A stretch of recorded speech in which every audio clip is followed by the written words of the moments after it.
I was at a party and a young man called me sir, not sarcastically, just naturally. The way you call someone sir when they are sir, and I received it without the usual internal quarrel. He was 22 and I was 46, and sir was the accurate word for the situation. I stood there with my drink and the word sir, and completed its particular calculation. The night I realized I was middle-aged was the night someone younger than me. The night I realized I was middle-aged was the night I received the sir completely, without fighting it, without the recount. The night I realized I was middle-aged was the most surprisingly fine night. The night I realized I was middle-aged, the sir landed and I was alright, not diminished by it, not threatened by the accuracy. The night I realized I was middle-aged was the night I found the grace of accepting the actual of the particular year I'm in. The night I realized I was middle-aged was the night I stopped the spin of pretending to be younger in any way. The night I realized I was middle-aged was a very good day. I finished my drink and drove home comfortably in the car of the 46-year-old man. I made my tea and put my feet up and thought about the sir with a particular plan of acceptance of the whole and actual of it. The night I realized I was middle-aged was the most honest bit of the decades of the acknowledging what is. The night I realized I was middle-aged was the gift of the accurate sir. The night I realized I was middle-aged was the night I preferred the actual to the approximate. The night I realized I was middle-aged was the most surprisingly fine night.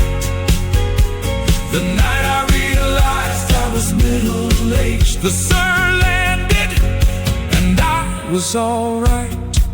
The funny thing about the particular moment of realizing you're the sir in the room is that it comes with its own particular freedom, its own particular kind of room to be the age you actually are, without the performance of the younger. The night I realized I was middle-aged was the night I stopped being younger and started being this, which turns out to be better. The night I realized I was middle-aged was the best kind of letter, from the actual to the imagined. The night I realized I was middle-aged, sir. Yes, that's me, 46, accepting it quite happily.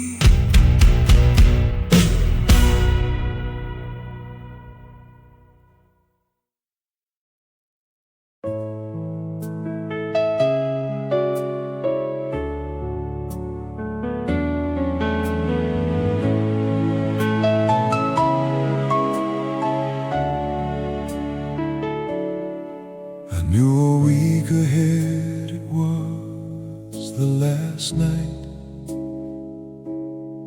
I'd spend inside this city I had lived in. And on the last night I did nothing special, just the ordinary things I'd always been in. I walked the route I walked most Tuesday evenings. I got the coffee from the usual counter. I sat for half an hour in the park I liked and watched the city doing what a city will and amount to. Last night in the city is better done without ceremony. Last night in the city is not for the performance or the money of grand goodbye. It's for the ordinary, the last coffee from the usual place. Last night in the city is looking at the face. The woman at the coffee counter didn't know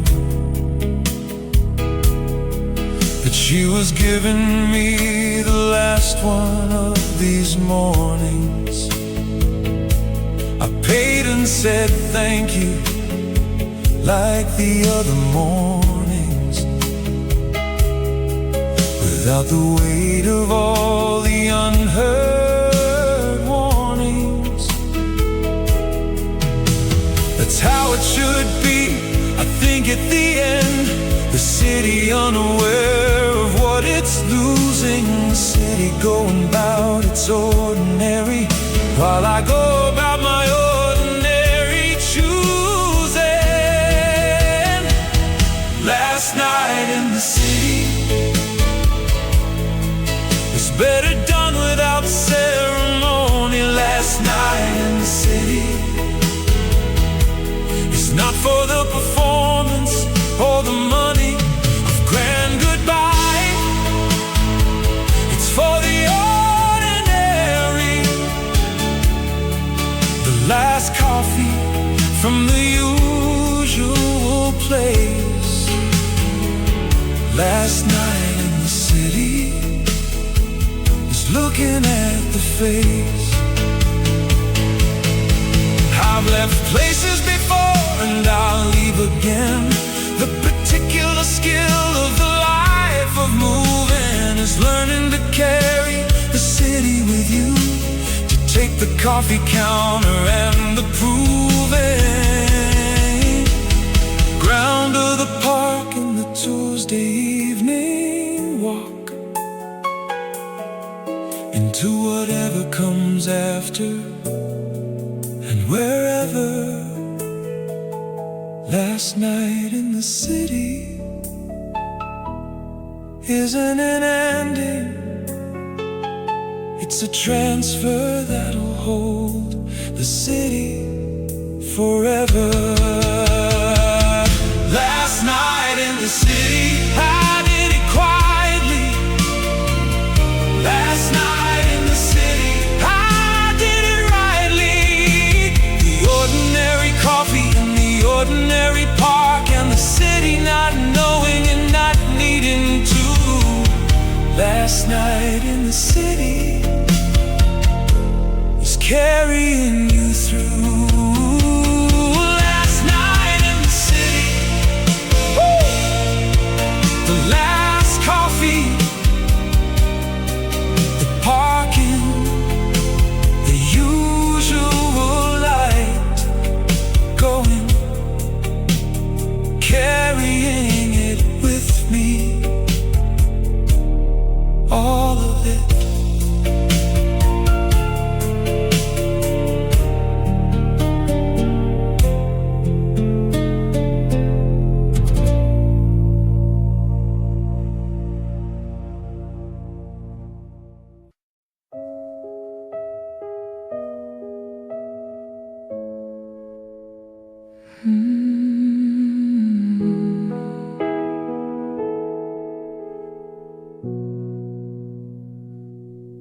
was washing the dishes last October and looked down at my hands in the water and saw my father's hands, not mine.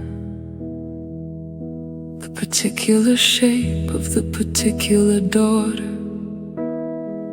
of his particular jeans, his particular knuckles in my skin. I stood there for a moment with my father's hands, doing the dishes in the kitchen. He died 11 years ago, and here he is in my hands at the kitchen sink in October.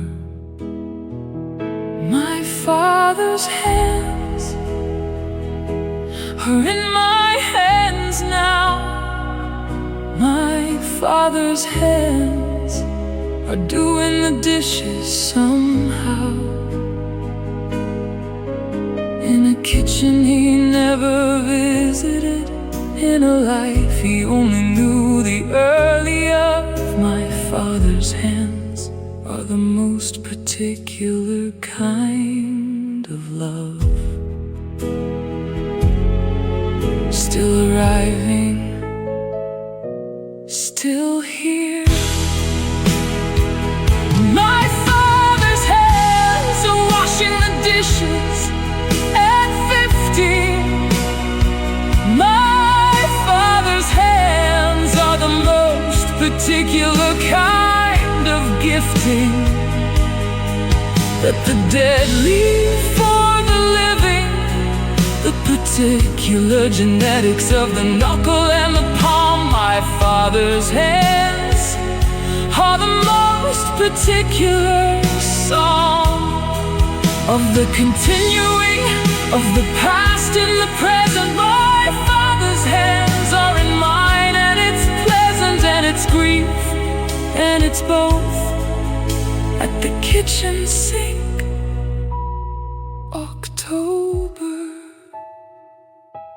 I called my sister afterward to tell her about the hands in the dishwater.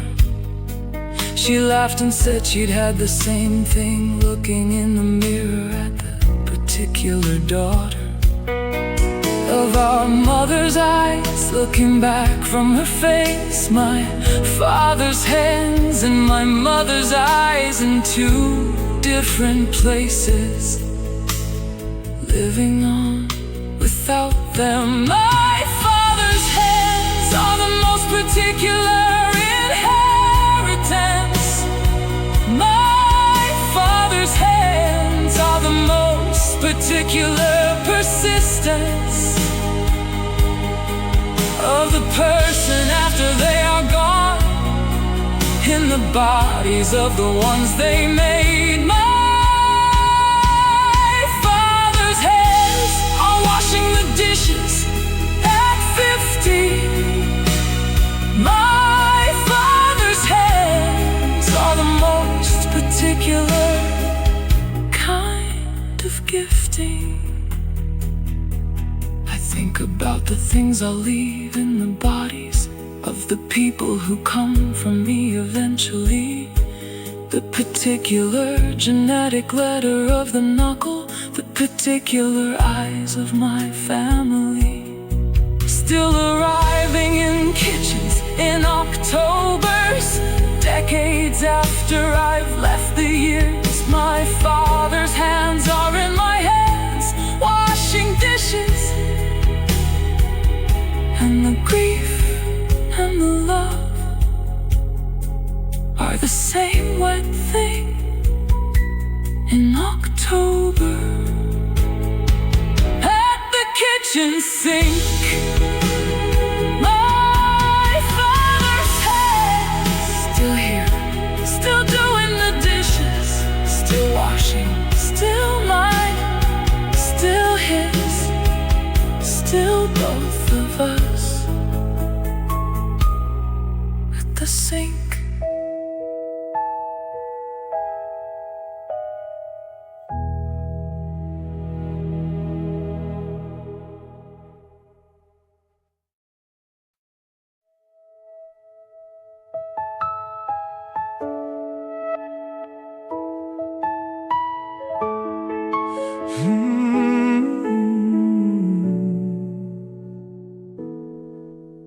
I've been thinking about what I'll order at 60.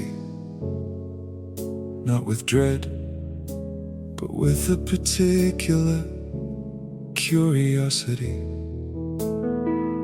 What the drink will be after the particular evolution of the taste and the particular predisposition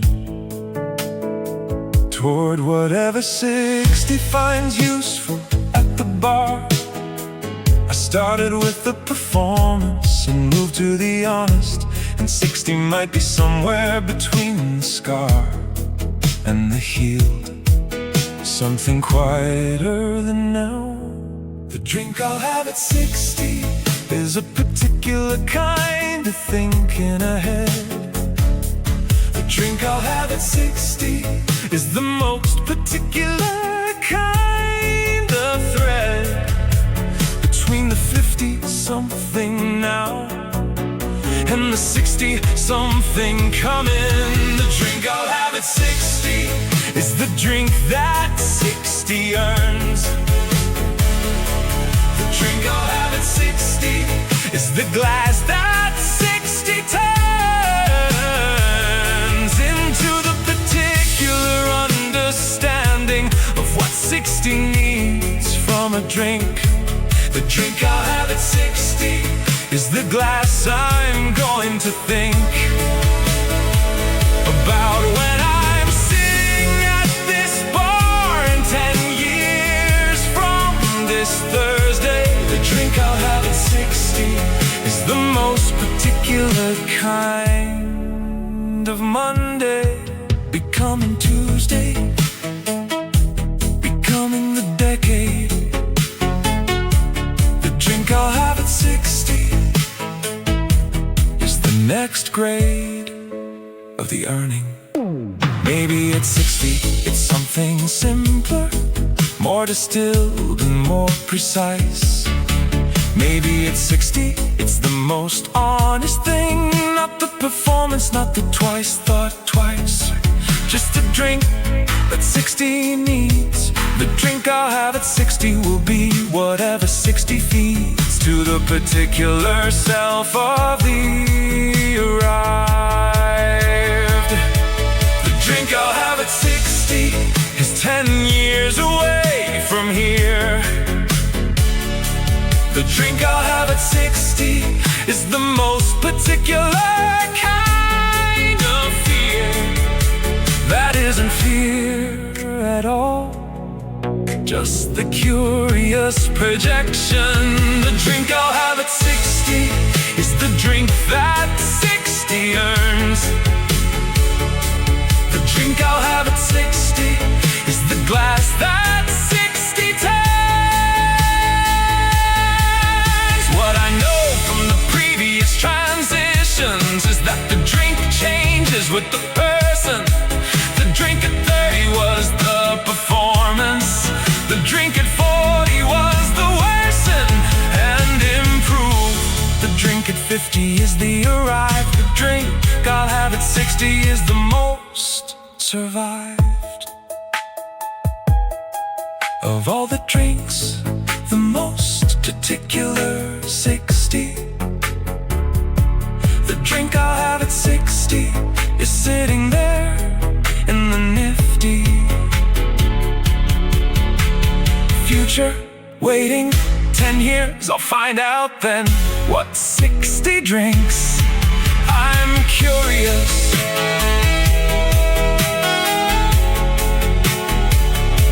The drink I'll have at 60, still 10 years away.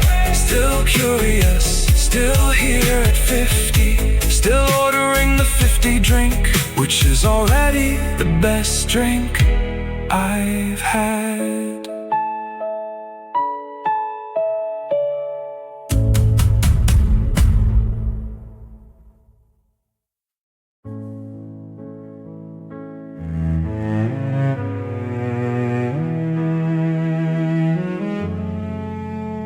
Seven of us came here after the funeral, not by plan. just the gathering that grief requires, the particular need for the familiar room, the particular need for what the bar provides. After the formal grief of the service, after the particular dark suits and the careful, after the particular kind of holding together in the room where the grief requires the graceful performance, we needed the bar. The particular quiet of the bar after a funeral is the most particular kind of quiet. The particular quiet of the bar after a funeral is the most particular kind of riot. That's no riot at all, just the weight of the day, finding its level in the bar after the funeral, finding its way into something bearable. The particular quiet of the bar after a funeral is the seven of us with our particular drinks. The particular quiet of the bar after a funeral is the seven of us on the particular brinks of the grief, finding the bar is the best available place. The particular quiet of the bar after a funeral is the most particular kind of grace of the place, of the particular room. The bar after the funeral is the best available bloom into something human after the formal. We talked about him for an hour, the things we'd remembered in the service and the things we hadn't said in the service, the particular private ones, the particular kind of surface. Underneath the public grief, we laughed once, a particular kind of specific story that only the close ones knew. The bar held the grief and the particular glory of the person we were talking about, in the only way grief should be held.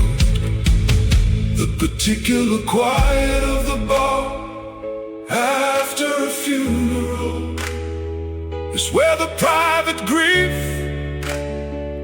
comes out. The particular quiet of the bar after a funeral is the most particular kind of shout of the love into the familiar room. The particular quiet of the bar after a funeral is the seven of us with our particular drinks. The particular quiet of the bar after a funeral is the seven of us on the particular brinks. We stayed until the bar closed, or close to it. The bar extended us the particular grace of the place that knows when to permit the staying. The grief requires the staying.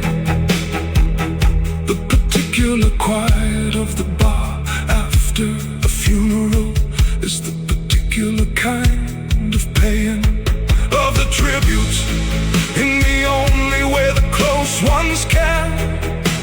The bar after the funeral is the most human plan for the grief that doesn't fit the formal. The particular quiet of the bar after a funeral. We stayed until we could go home. 7 of us, 1 less from the last time we were all here. 1 less. The bar held the 7 and the 1 less, and we were all there.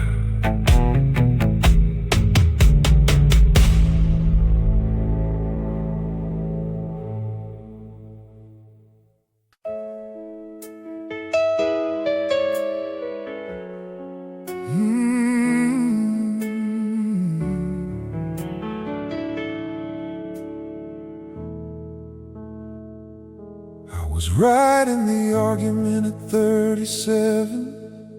Every fact and every point landed true. I won the argument completely and lost the relationship by Tuesday. I stood in the rightness of my position and watched the other thing quietly walk out the door. Winning the argument at 37 was the most expensive victory that year in store.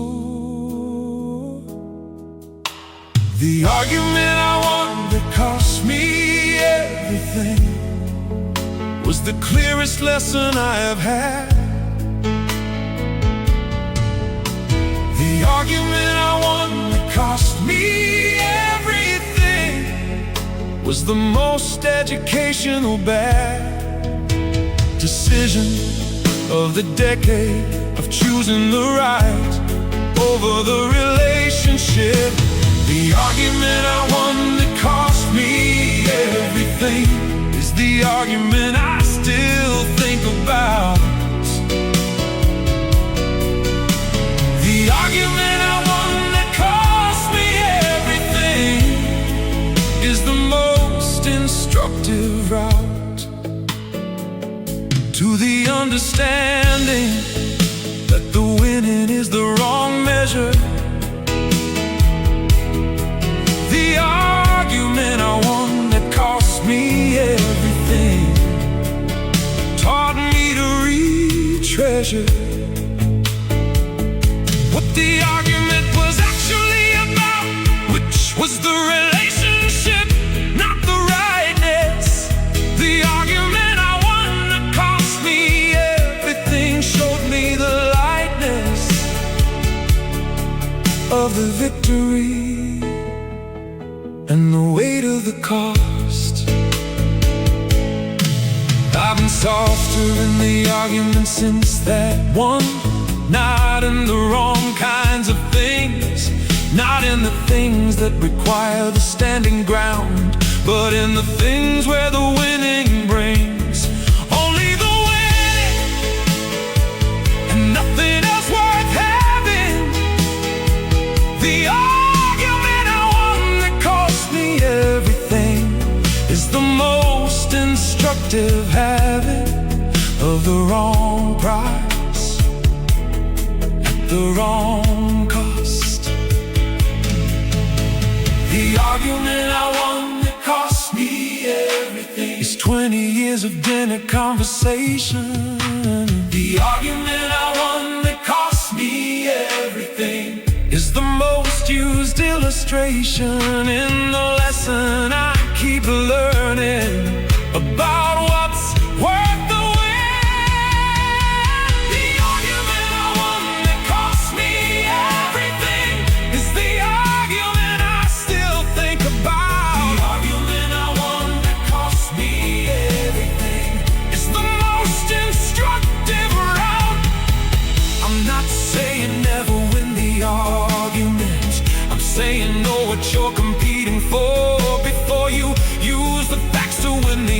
arguments. Be sure the winning is worth what you're winning more than the relationship in the room with you. The argument I won that cost me everything was won against the person I was with, not against the particular thing we were arguing about, which in the end was nothing. The argument I won that cost me everything was me against the something. I should have chosen instead the argument I won that cost me everything. I won it, I lost more. I'm softer in the arguments now because of it, which means I lost and won.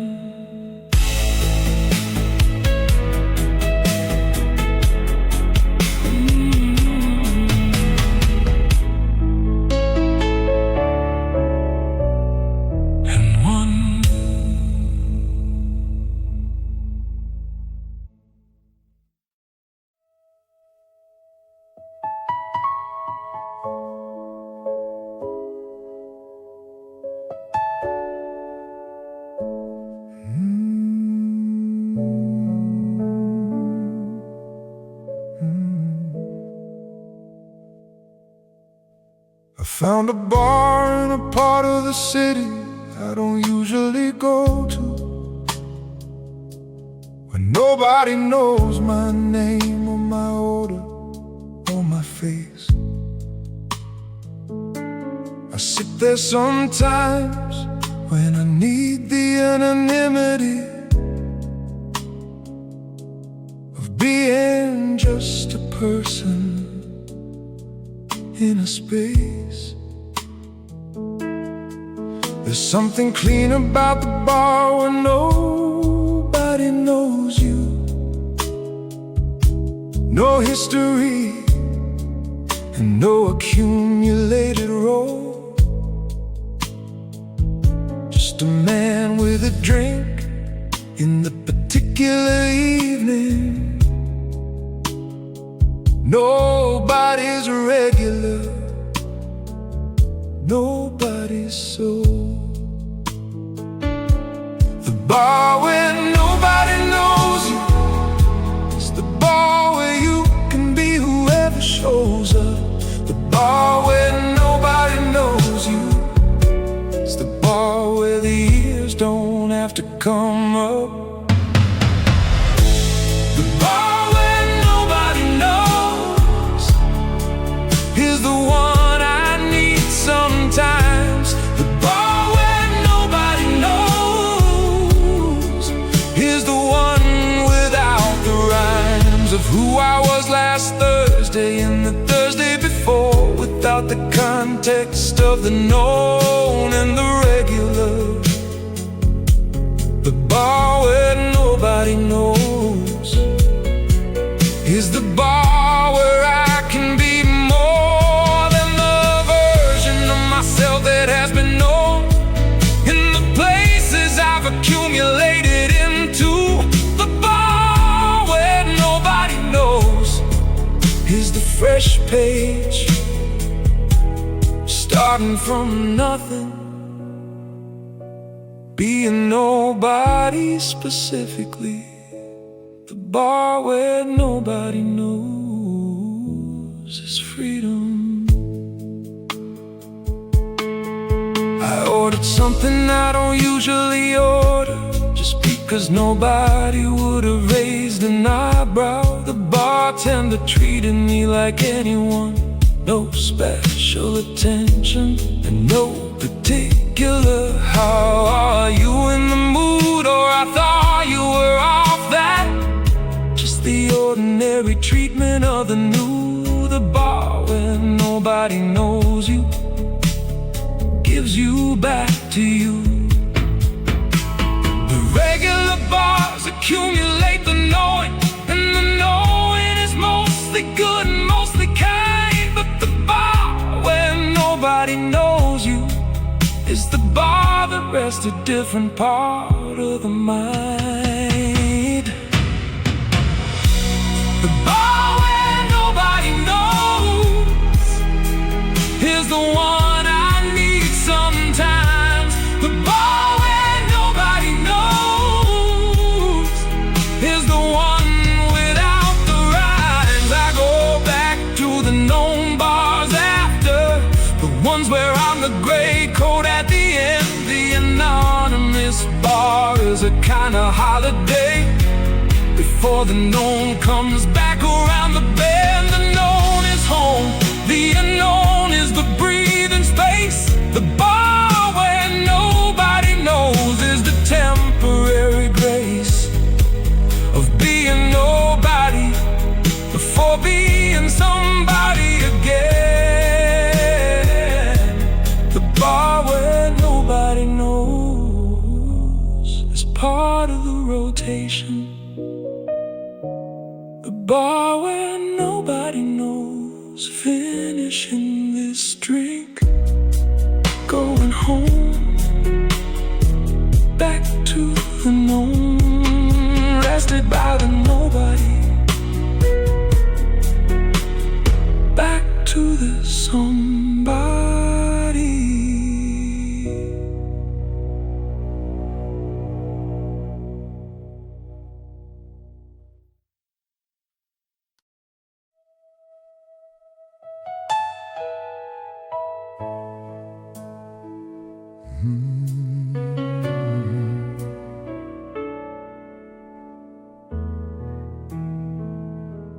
The bathroom mirror at last call is the most honest mirror in the building.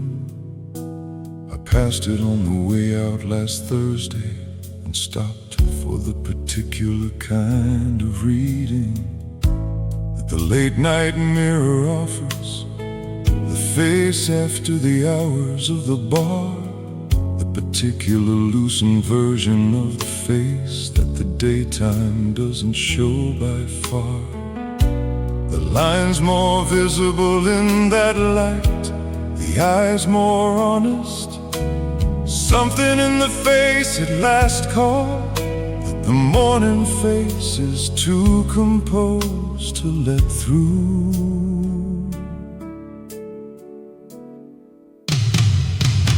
The mirror at last call knows things the morning mirror doesn't. The mirror at last call has the face without the shouldn't, just the is, just the here at the end of the Thursday, just the man the years have made. In the particular last call way, the mirror at last call shows me who I actually am.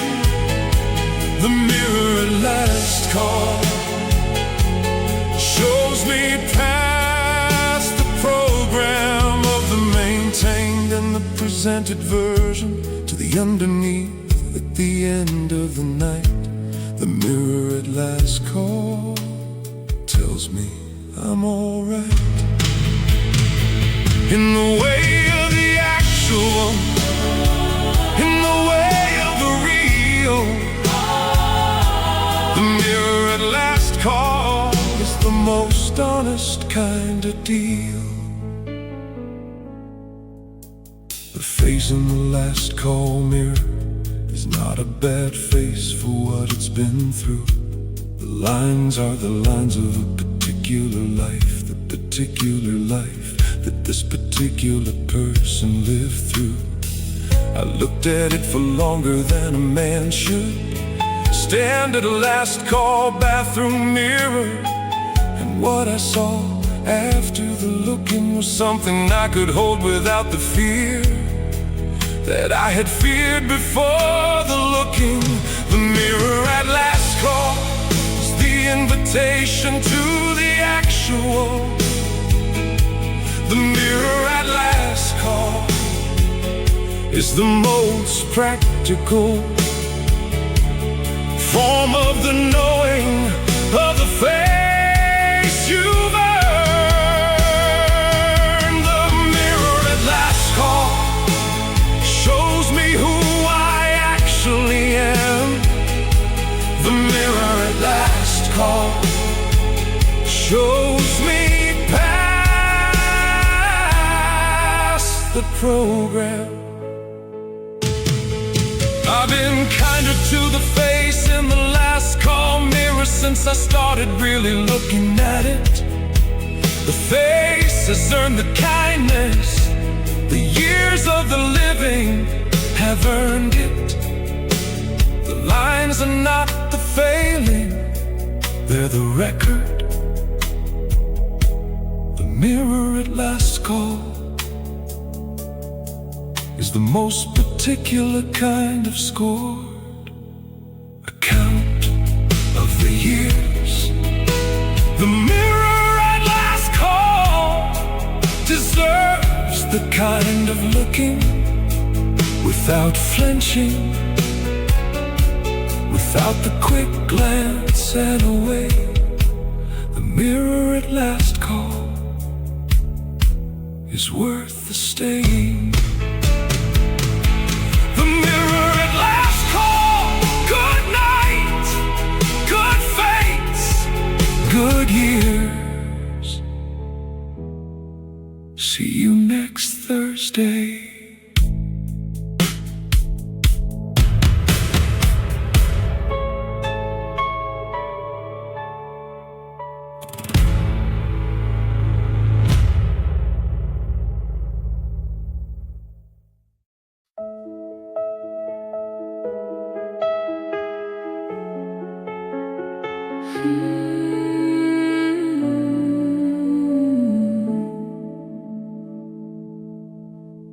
Moving boxes to a new apartment. I found a bundle tied in kitchen twine, letters from a period of my 20s, from someone who was briefly almost mine. I sat down on the bare floor of the new place, surrounded by the boxes of the now, and read through all the letters from the then,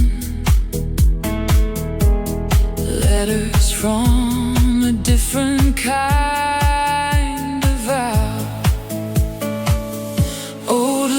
In a new house, the past inside the present moment.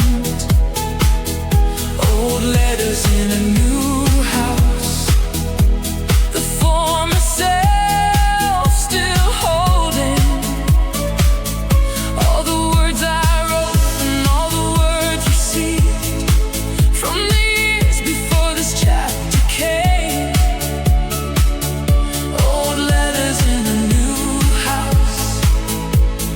Everything and nothing is the same. Her handwriting was something like her speaking, certain and then hesitant by turns. She wrote about a trip she took to nowhere, and what the having no directioners. I wrote back once for every 3 she sent me. I can see that in the bundle of her side. I was not good at correspondence,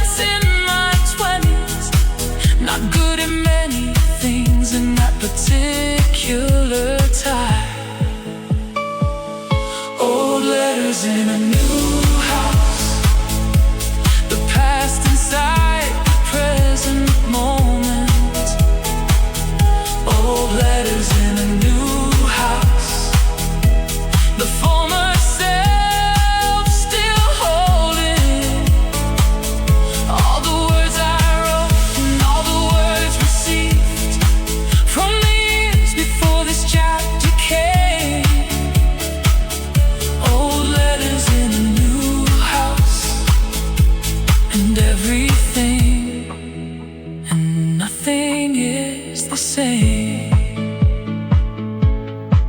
I put the bundle in the box marked keep, which was different from the box marked throw.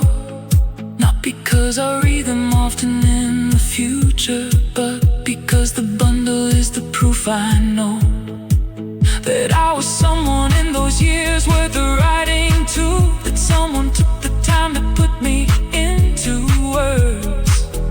And the letters in the bundle in the new house are the most peculiar kind of birds. Old letters in a new house, still alive inside the twine. Old letters in a new house, still undeniably mine. The person who received them is here in the new rooms, setting up the table, setting up the bed. Old letters in a new house, and I'm still someone's thread. Old letters in a new house, put away carefully, but kept.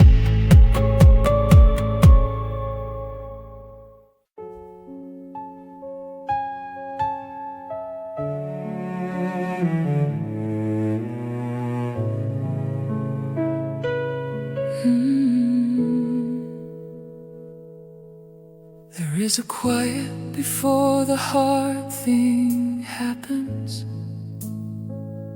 that is different from the ordinary quiet of days. A particular charged and knowing silence before the conversation and its ways. I've sat in that quiet a few times now, at the kitchen table with the coffee going cold,